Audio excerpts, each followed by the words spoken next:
विराजमान मेरे प्राण प्यारे हरि हैं।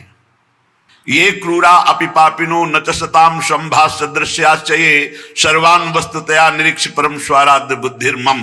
ये मेरे आचार्य का आदेश है। जो क्रूर हैं, पापी हैं, दुष्ट हैं, नीच हैं, वो तुम्हें दिखाई दे रहे। मेरी दृष्टि में आराध्य देव श्री राधा वल्लभ लाल, श्री कृष्णचंद्र जी सबके हृदय मंदिर में हम परमात्मा देखने के लिए चले हैं, ना कि क्रूर पापी दुष्ट निंदक देखने के लिए चले हैं। हम साधना कर रहे हैं सब में परमात्मा का अनुभव करने के लिए। जड़ चैतन्य कछु नहीं दिखे, जहां दिखे तहां श्याम खड़े।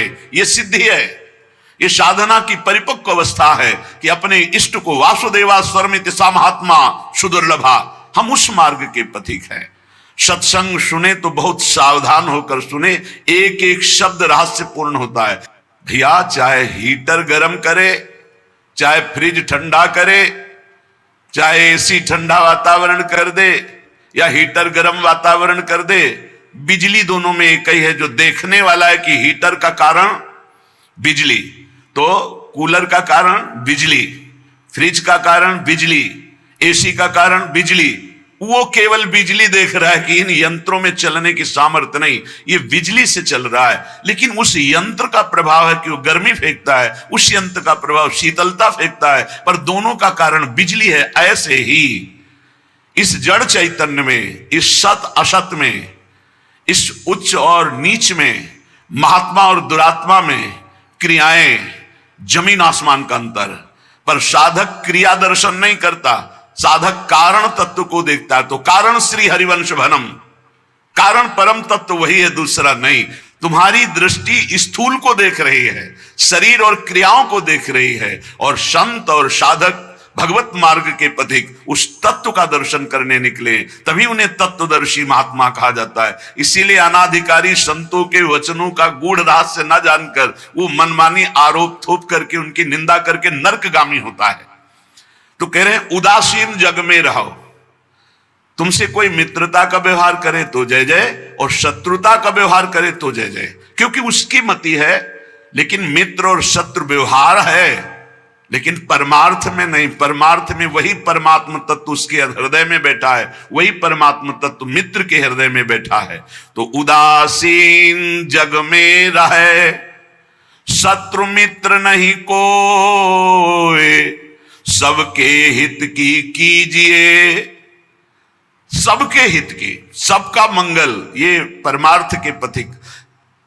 ऐसे पापी से आपको बात नहीं करनी चाहिए, आपके यहां नहीं आना चाहिए। कौन पापी है? पापी कौन है? हमारी समझ में पापी उसे तुम कहते हो जो भूल गया है, अपने स्वरूप को भूल गया, भगवान का विस्मरण हो गया, वही माया के गर्त में गिर गया। तो हम लोगों का कार्य क्या है? भूले हुए को स्मृति प्रदान करना। ये जो ज्ञान है ये स्मृति प्रदान करता है। नष्टो मोहा स्मृति लब्धा तत्प्रसादान मयाच्युता। तो संतों के हृदय में बैठ के कौन बोलते हैं? गोविंद ही तो बोलते हैं। तो गोविंद की वाणी क्या करती? नष्टो मोहा, मोह का नाश करके और भगवत स्मृति जागृत कर दे। पापी से घृणा मत करो, उसका पाप दूर हो जाएगा तो महात्मा हो जाएगा। कोई दुरात्मा नहीं है, भूल है, भ्रम है, अज्ञान है, अविद्या है, इसका नाश हो जाए तो महात्मा ही है, वो परमात्मा ही है। यही बात समझने के लिए तो साधना की जाती है। इसलिए ना किसी से द्वेष करो, ना किसी से राग, ना किसी से अपनापन, ना किसी से परायापन, सब में एक श्री भगवान विराजमान है। ये जग सब है श्याम को, कासों की जय प्यार, कासों मानो बैरता वृथा होत है ख्वार। ये सारा संसार स्वयं श्याम सुंदर बने हुए हैं। मत्ता परतरम नान्यत किंचिदस्ति धनंजय। हे अर्जुन, मेरे सिवा कुछ नहीं है, मैं ही मैं हूं। तो कह रहे फिर काहे को किसी से वैर करते हो, काहे किसी की निंदा करते हो? वो बैठा मुस्कुरा रहा है सच्चिदानंद की मैं छुपा छुपी का खेल खेल रहा हूं, तू पहचानने चला था, कहां पहचान पाया? मैं इस चादर को ओढ़े हुए जड़ चैतन्य की मैं ही विराजमान हूं, मुझको ढूंढ लो। संत खोजी होते हैं, क्या खोजते हैं? उसी परम तत्व को जो सब में विराजमान है। हरि इच्छा ही मानिए, भली बात जो होए, जो बिगड़े सो जीव से, ताको डारे धोए। उपासक अपने में कभी अहंकार न करे। जब अच्छे सद्गुण दिखाई दे तो हरि गुरु का प्रसाद है। अपने से गलती हो जाए तो उसे भगवान की इच्छा ना माने।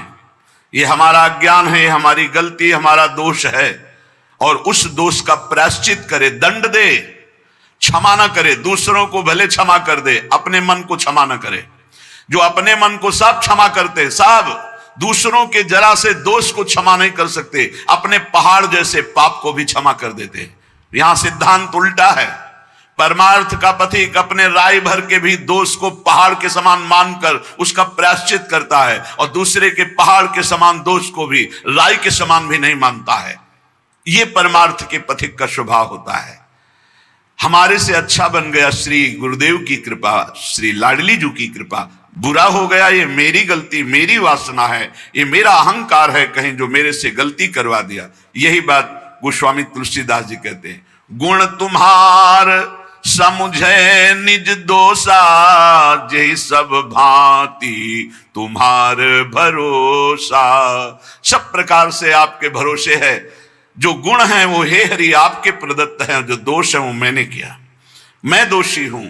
जो बिगड़े सो जीव सो, ताको डारे धोए। उसका प्रायश्चित करे। सच्चा साधक कभी क्षमा नहीं करता अपने को, उसको प्रायश्चित गुरुजनों से मिलकर निश्चित करता है। जाओ इतने दिन व्रत रहो, परिक्रमा लगाओ, ये सब दंड मन को मिल रहा है, मन निर्मल होगा। अपने पापों को तो प्रायश्चित नहीं करते, दूसरे की जरा सी गलती को पहाड़ जैसा वर्णन कर देते। ये भगवान के दास नहीं होते, ये भगवत विमुख जन होते हैं। उर हरि पेरक जो करे, जोई सब कुछ होई। जीव आपनो मान सुख, दुख देखे तब रोई। अगर आपके साथ कोई व्यवहार अनुकूल कर रहा है या प्रतिकूल, तो आप क्रिया को मत देखो, अनुकूल प्रतिकूल, कारण तत्व को देखो। हृदय में बैठा हुआ और प्रेरक रघुवंश विभूषण भगवान प्रेरणा कर रहा है। क्यों? क्योंकि मुझे वह अनुकूल प्रतिकूल से ऊपर उठाना चाहता है। इसलिए अनुकूल प्रतिकूल परिस्थिति सांसारिक पुरुष को हर्ष या शोक देती है, लेकिन भक्त को या भगवत मार्ग के पथिक को नहीं, क्योंकि वो कारण तत्व को देखता है। जब प्रभु अपनावे जीव को, तब ये तिरस्कार अपमान निंदा देते हैं। जिसको प्रभु अपना लेते हैं उसके जीवन में जरूर कृपा करके आते हैं तिरस्कार, अपमान, निंदा। क्यों?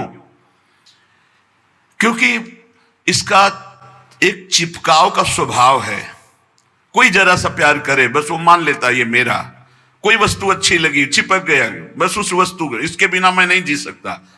जो वस्तु, व्यक्ति, स्थान के प्रति ममता है, आसक्ति है, लगाव है, ये तिरस्कार, अपमान और निंदा के द्वारा दूर होता है। जब निंदा हुई, तिरस्कार हुआ, अपमान हुआ, जैसे बिल्व मंगल जी का तिरस्कार कर दिया, कट वचन बोले चिंतामणि ने, तो भगवान की तरफ कदम बढ़े। नहीं, जीव का जो मन है वो चिपकू स्वभाव का है। वो आसक्ति, वो ममता, वो राग कर लेता है। जरा सा बोल दे, जरा सा अनुकूल हो जाए तो वो उसी में राजी हो जाता है कि ये मेरा है।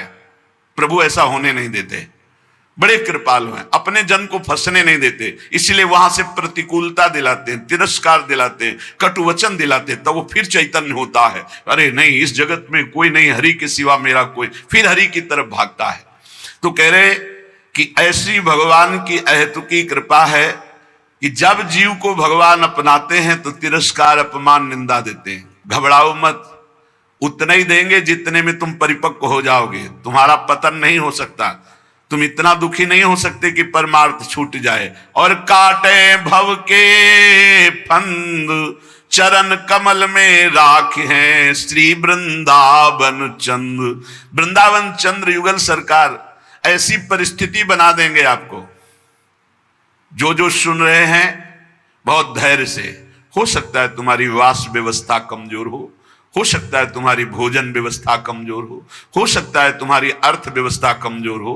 काट लो समय, ये काट लो समय। आगे जो आपको प्राप्त होगा वो इन सब से परे है।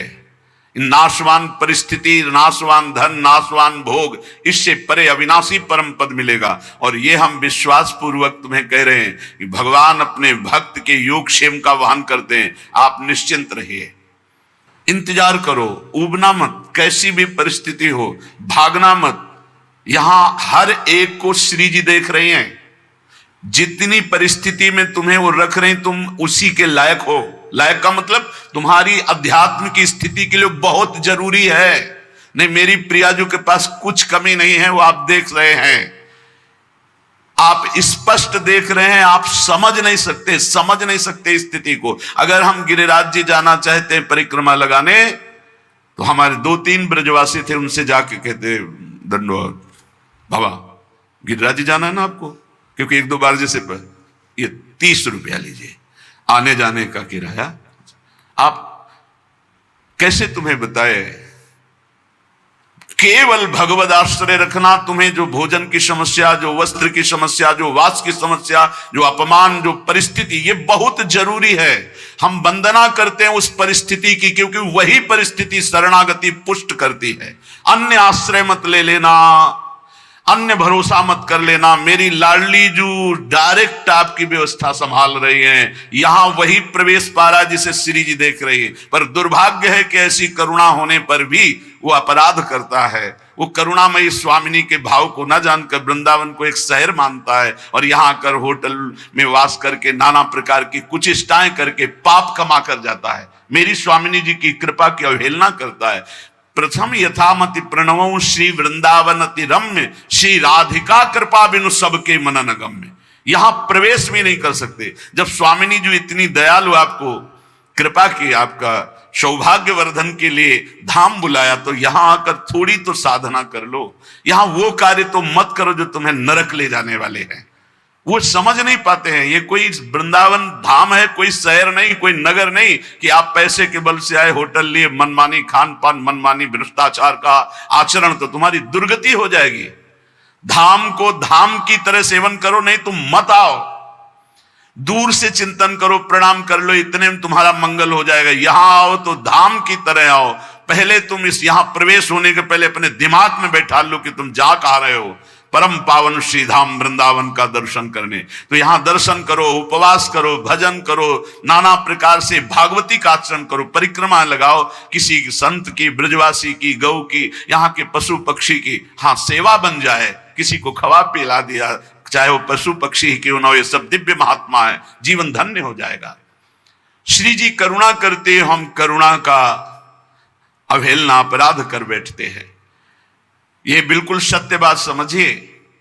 इतनी श्री जी की अपार कृपा कि तुम्हें धाम में, पर ये सत्संगहीन जन ये समझ नहीं पाते कि यहां का किया हुआ पाप कहां धोओगे।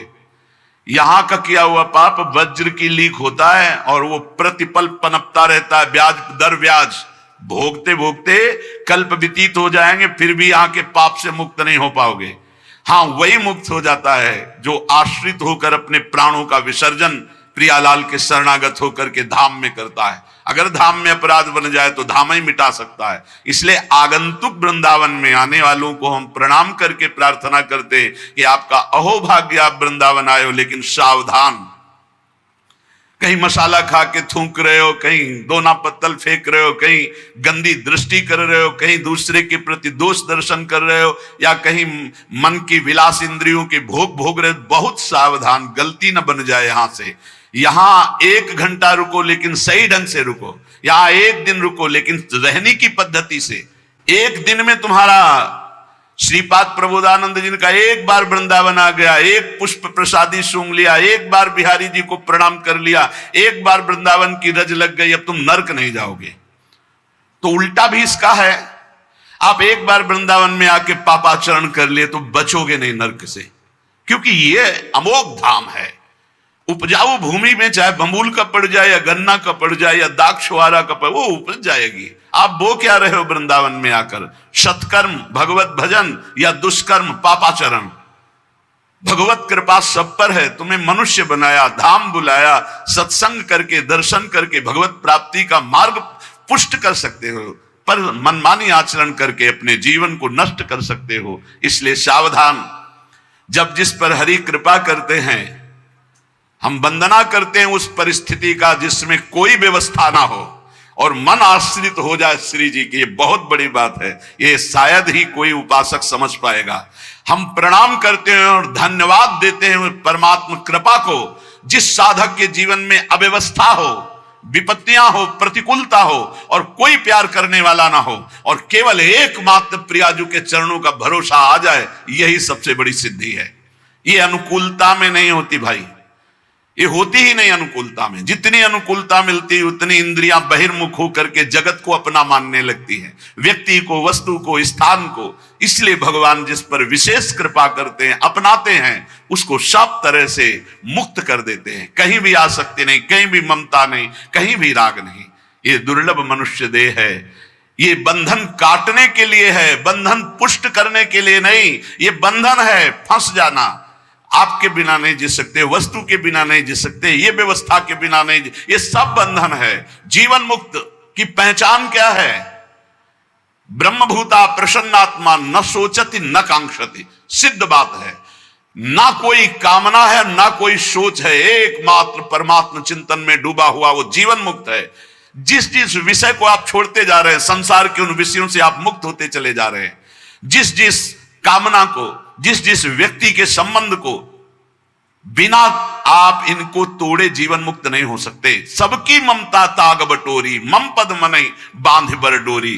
तो साधना की जो हमारी रुकावट है, हमारे भगवान कृपा करके उसे हटा देते हैं, ममता को हटा देते हैं। आसक्ति, कोई प्यार करने वाला ही नहीं रहता, नहीं रहता। वो भीख मांगता है, मुझसे प्यार कर लो। वो भीख मांगता है कि कोई तो मुझे प्यार करे, कोई नहीं।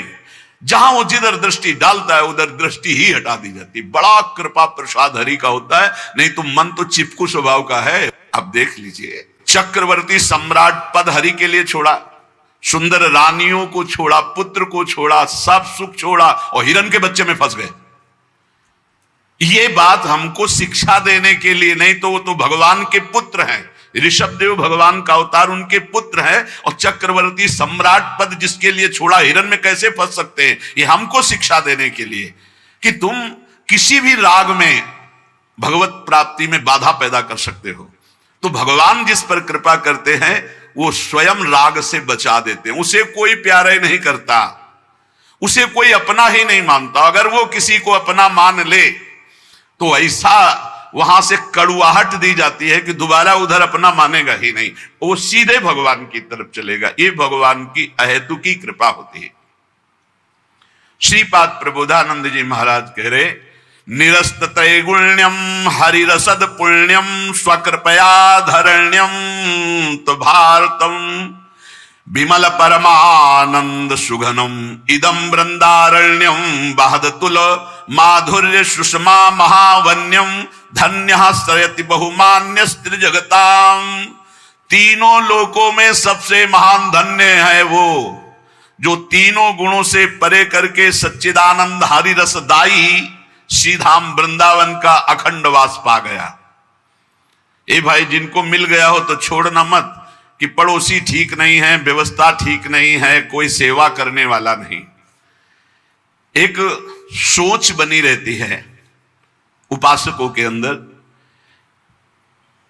बहुत पहले की बात है और अब भी वर्तमान में कुछ साधकों में हो सकती है, उसके निवारण के लिए हम प्रार्थना करते हैं।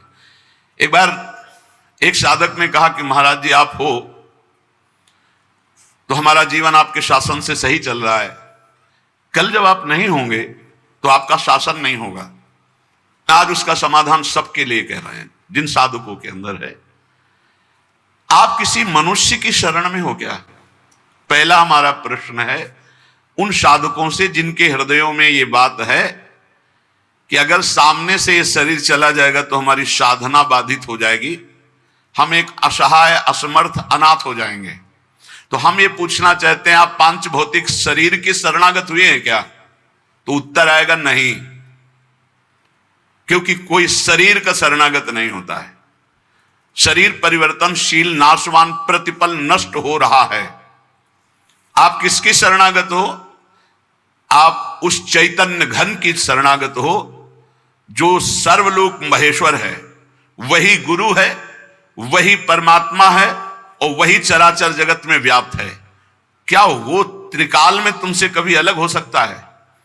और एक हम ज्ञानेश्वरी टीका जो श्रीमद् भगवत गीता जी की और श्रीमद् भागवत की कुछ की है, उसकी बात पढ़ करके उन्होंने कहा कि जब हम किसी सदगुरुदेव का वर्ण करते हैं तो सदगुरुदेव का सूक्ष्म स्वरूप हमारे हृदय में आके बैठ जाता है, और जब तक हम जीवन मुक्त नहीं हो जाते तब तक गुरुदेव भी जीवन मुक्त नहीं होंगे। कौन से गुरुदेव? जो आपके दिमाग में बैठ गए, आपके अंदर बैठ गए। एक शरीर है और एक तत्व है, और तत्व सशरीर तुम्हारे अंदर समा गया है। अब देखो, महाराज जी ने बात कही थी तो महाराज जी सामने दिमाग में है और उनकी बात सामने है। ये पूरे जीवन तुम्हारी रक्षा करेगी। और भरण पोषण ना कुछ हमारा था, ना है, न रहेगा। प्रभु हमारे हैं, प्रभु का सब कुछ है, प्रभु का सब कुछ था और वही सब कुछ करते रहेंगे। तुम निष्ठावान बनो, तुम अलग से भुवन रचना कर देंगे तुम्हारे लिए भगवान। एक छोटे मोटे स्थान की बात क्या, अलग से तुम्हारे लिए भुवन रचना कर देंगे। यदि गुरु निष्ठा वाले हो तो विश्वास कर लेना, पहले तुम्हारा विश्वास का परीक्षण होगा और परीक्षा में पास हो गए तो भुवन के भुवन तुम्हारे कर देंगे। अनंत ब्रह्मांडों के मालिक हैं। तुम अपने जीवन की परवाह करते हो, इसका मतलब तुम शरणागति में अभी कलंक लगा रहे हो। मेरा प्रभु बचपन से कह रहा हूं, इसीलिए बोल देता हूं, यह अहंकार बना ही रहेगा। बचपन से हम जिनकी शरण में उनके दुलार को आज तक देखते रहे, कोई एक साथी नहीं रहा कि हमें 10 कदम भी हाथ पकड़ कर चला दे। 13 वर्ष की अवस्था कोई अवस्था होती है, ज्ञान विज्ञान संपन्नता होती है, और उसी समय से गंगा का किनारा पकड़ा और आज तक मेरे भगवान मेरे साथ ऐसे करुणा कर। तो वो भगवान क्या तुम्हारे नहीं है? क्या तुम्हारी शरणागति का वो पालन नहीं करेंगे? फिर ये प्रश्न क्यों हो जाता है मुझे किसने संभाला बचपन से अभी तक? किसने संभाला? कोई विश्व में ऐसा नहीं कह सकता कि 10 वर्ष हमने संभाला, एक दिन भी नहीं। वही परम गुरु गुरुदेव का रूप। गुरुदेव तो बाद में मिले हैं, घर से तो उसने पहले निकाला। सूक्ष्मता से देखिए, उस जगत गुरु ने घर से निकाला वैराग्य दिला के, उस जगत गुरु ने भ्रमण कराया, फिर गुरु रूप से मिले, फिर हमको सतमार्ग में चलाया, फिर अंतर ध्यान हो गए, फिर सदगुरु रूप से आगे मिले, फिर पला, फिर सदगुरु रूप से आगे, वो आगे आगे बढ़ता चला जा रहा है। वही परमात्मा तत्व, वो क्या तुम्हारा नहीं है? तुम निर्भय निश्चिंत नहीं? अरे तुम शरणागत हो, चल के तो दिखा एक कदम विपरीत।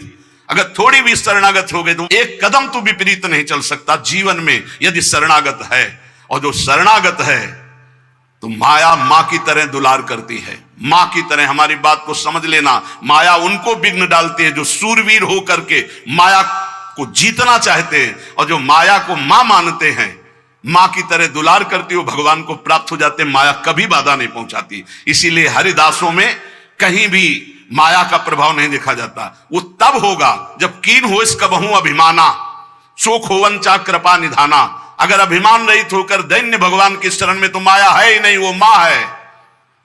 देखो सियाजू के लिए क्या कह रहे हैं रघुनाथ जी मनु जी से, आदि शक्ति जय जग उपजाया सो अवतरी मोरिया माया। वही हमारी जननी है, वही हमारे सर्वस्व हैं। वो पालन पोषण करके भगवान से मिला देती, वो श्रृंगार करके भक्ति का भगवान से मिला देती। बाधा तब पहुंचती जब अहंकार होता है और माया पर विजय प्राप्त करने की बात होती, तब प्रश्न खड़ा हो जाता है। और जब भगवान के अधीन हो जाते हैं तो माया मां की तरह दुलार करती हुई भगवत प्राप्ति करा देती है। निरस्त त्रैगुण्यम, वृंदावन में रहने मात्र से निरस्त हो जाते तीनों गुणों के प्रभाव, सतोगुण रजोगुण तमोगुण। इनसे ऊपर त्रिगुणातीत प्रिया प्रीतम के प्रेम की प्राप्ति होती है। हरि रसद पुण्यम, ऐसा यहां वास मात्र से सुकृत होता है। वास मात्र भजन है। हमारी बात को बांध लो, कुछ भजन ना हो तो भी पड़े रहोगे तो तुम्हारा सच्चा भजन भगवत प्राप्ति करा देगा। यह सच्चा भजन होगा। चद्दर में 4 कोने हैं, एक कोना पकड़ के घसीट लो, पूरा चद्दर आ जाएगा। उपासना रूपी चद्दर के 4 कोने हैं, नाम रूप लीला धाम। हम नाम निरंतर नहीं जप पा रहे, रूप का ध्यान नहीं बन रहा है, लीला का चिंतन नहीं बन रहा है, लेकिन धाम का अखंड वास कर रहे हैं तो एक कोना पकड़ लिया जोर से, पूरी उपासना आ जाएगी। नाम रूप लीला धाम एक पकड़ लो। कोई आप दूर रहते हैं, धाम वास नहीं करते, निरंतर नाम का चिंतन और धाम का आश्रय, पूरी उपासना जागृत हो जाएगी। आप प्रभु की सेवा में लगे, प्रभु का नाम जप कर रहे हैं, अपने कर्तव्य का पालन कर रहे हैं, अंततो गत्वा आपको भगवान की प्राप्ति निश्चित होगी। कोई एक पकड़ लो। श्रीपाद कह रहे हैं अतुलनीय महामाधुर्य सुखसार प्रदान करने वाला, तीनों गुणों को निरस्त करके हरिरस प्रदान करने वाला, वो महाभाग्यशाली है, त्रिभुवन में वंदनीय है, जो श्रीधाम वृंदावन का अखंड वास स्वीकार कर लिया। ये बड़ी दुर्लभ बात है। अखंड वृंदावन वास करते हुए बस वृंदावन बसिकै इतनो बड़ो सयान, और जुगल चरण के भजन में निमिष न दीजे जान। जब प्रियालाल ने इतनी कृपा कर दी तो हमसे चूक कैसे हो जाएगी। हम हर समय श्यामा श्याम का सुमिरन करें। सांद्रानंदाब्धि मध्य लसति रसमयम चिन्मणि द्वीप मेकम। देखो तुम तो महिमा सुन रहे हो, अनजाने में यदि हम भगवान के स्वरूप, भगवान की नाम, भगवान की महिमा को स्वीकार कर ले तो हम अनजाने, लेकिन भगवान तो सर्वज्ञ हैं। सदन जी के एक चरित्र में बड़ी विशिष्ट बात पाई गई। देखो सदन जी का जो जन्म है, इसी से हमें ये पता चलता है कि भगवान केवल भाव देखते, केवल भाव देखते हैं। सदन कसाई ताकि नीकी कसियाई, जैसे बाराबानी सोने की कसौटी कसियाई है। जीव को न बध करें ए पे कुलाचार ढरे, बेचे मांस लाए प्रीति हरि सो लगाई है। गंडकी को सुत बिन जाने तासो तोल्यो करे, भरे दृग साधु आनि पूजे पे न भाई है। कही निश सुपने में वाही ठोर मुंह को देवो, सुनो गुण गान रीझो ही की सच्चाई है। सदन जी का जन्म कहां हुआ? कसाई कुल में, जहां पशुओं का वध करना एक स्वाभाविक वृत्ति है, निंदनीय। किसी भी जीव की हिंसा करना निंदनीय कार्य है।